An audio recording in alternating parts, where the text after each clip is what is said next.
안녕하십니까.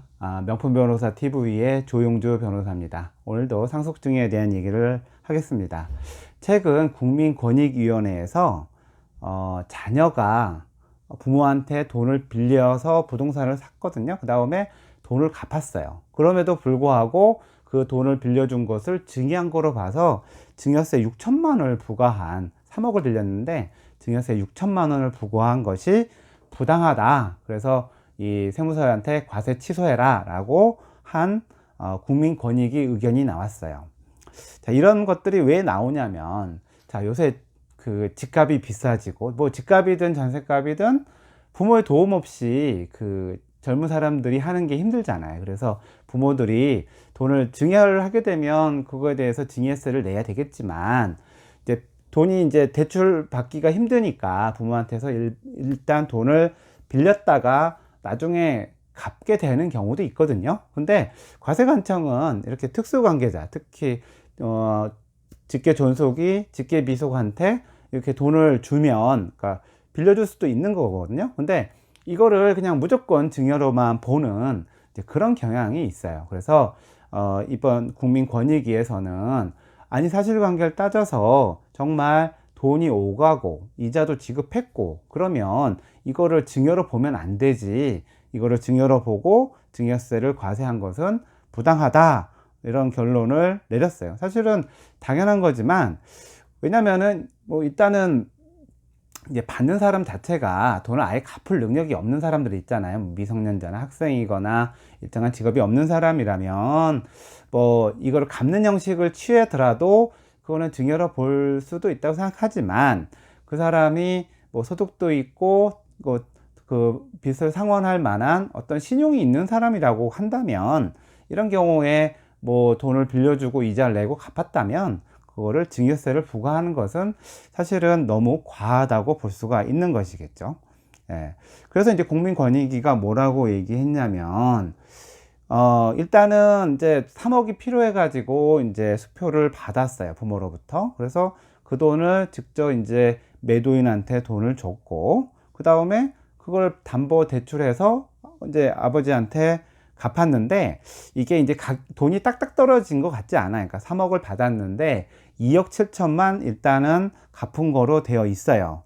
그리고 이제 금전 소비 대차 계약서가 작성되어 있고, 그 다음에 이 돈이 뭐 이렇게 막 섞여지지 않았거든요. 그러니까 뭐 딱딱 떨어지지 않은 점은 있는 것 같아요.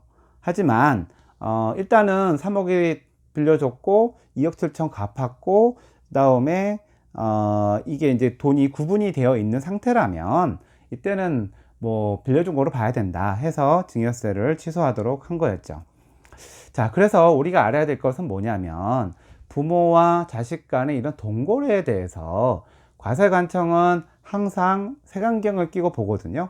저거 증여인데 형식만 여기 되어야 라고 보고 있기 때문에, 부모와 자녀 간의 동거래는 일단은 금전소비대차 계약서를 작성하시고요. 그 다음에 자금을 보내고 그 다음에 이자를 지급한 이런 내역이 있어야 되고, 만약 이런 것 자체가 없다면 당연히 이제 증여로 봐야 되겠죠. 예. 그래서 제 생각에는 이렇게 부모와 자식들 간의 어떤 주택 구입 자금이나 또 전세 자금이나 뭐 이런 부분에 대해서는 저는 좀 일부분에 대해서는 증여세를 좀 면제했으면 좋겠어요. 그래서 그 노인들이 나이 드신 분들이 가지고 있는 자금이 좀 젊은 세대에 좀 순환될 수 있도록 하는 것이 저는 일단 기본적으로 필요하다고 생각하고요. 그리고 지금 물가라든가 이거 너무 많이 올라갔는데, 이 증여세나 상속세에 대한 과세 표준은 지금 20년 30년 동안 한 번도 안 변했어요. 그래서 이것도 높여야 돼요.